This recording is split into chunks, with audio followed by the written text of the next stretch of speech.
Dictation 100 शब्द प्रति minute.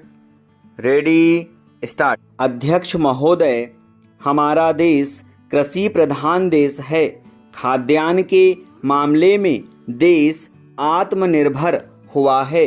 अब तो हमारा देश अनाज का निर्यात भी करता है।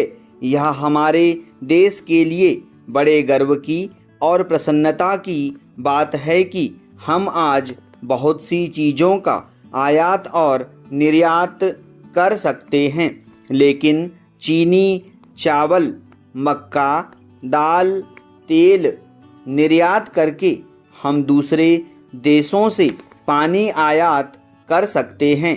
गर्मियों के मौसम में हमारे राज्यों के अनेक जिलों, कस्बों, शहरों और गांवों में पीने के पानी की समस्या बहुत विकट रूप से उत्पन्न होने लगती है।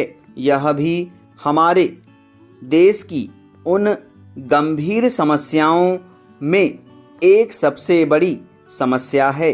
श्रीमान, यदि आपकी आज्ञा हो तो इस समस्या से निपटने के लिए कुछ सुझाव आपके सामने रखना चाहता हूँ और निवेदन करना चाहता हूँ कि सर्वप्रथम तो सरकार को प्रत्येक जिले में बैठकें आयोजित करनी चाहिए। पैरा, राष्ट्रपति महोदय के अभिभाषण में देश की स्थिति का जो भी चित्रण किया गया है, उसको देखकर भविष्य के बारे में जनता के मन में अच्छे जीवन की आशा उत्पन्न होना कठिन है। अभिभाषण में अधिक ध्यान सरकार ने अभी तक जो कुछ भी किया है उसकी ओर दिलाया गया है, जबकि यह सदन और राष्ट्र की जनता आज हमारे सामने जो संकट खड़े हैं उनका निराकरण किस तरह से किया जाए, इसके बारे में मार्गदर्शन की आशा करती है।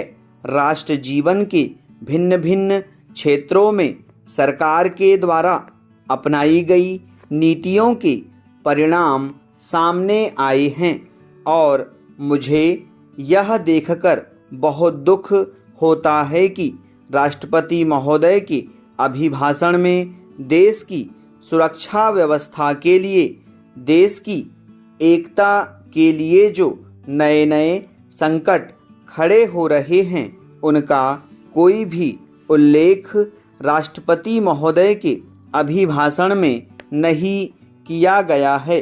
कोई भी परिस्थिति उत्पन्न हो, देश की जनता इस सरकार से यह आश्वासन चाहती है कि जहां तक पाकिस्तान के आक्रमण का प्रश्न है, भारत 100% सुरक्षित है। इस संबंध में सरकार को जनता के मन में विश्वास उत्पन्न करने का प्रयास करना चाहिए। जहां तक कश्मीर का सवाल है, सरकार किसी भी अन्य विदेशी शक्ति से वार्ता करने के लिए तैयार नहीं है। पैरा, अध्यक्ष जी, इस देश में सरकार की जो आय होती है, अगर उसका अधिक से अधिक भाग सरकारी कर्मचारियों के वेतन पर ही खर्च हो जाएगा तो इस तरह से तो देश में महंगाई में बढ़ोतरी होती चली जाएगी। इसलिए हमें इस स्थिति को रोकने के लिए कठोर कदम उठाने होंगे।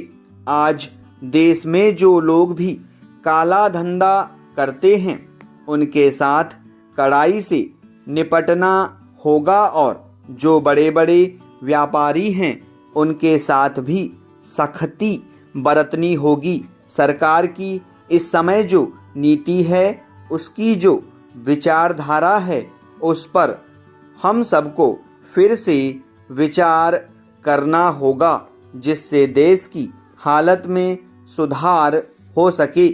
करोड़ों रुपयों का अनाज जो आज बाहरी देशों से मंगाया जा रहा है, इस पर मुझे कोई आपत्ति नहीं है।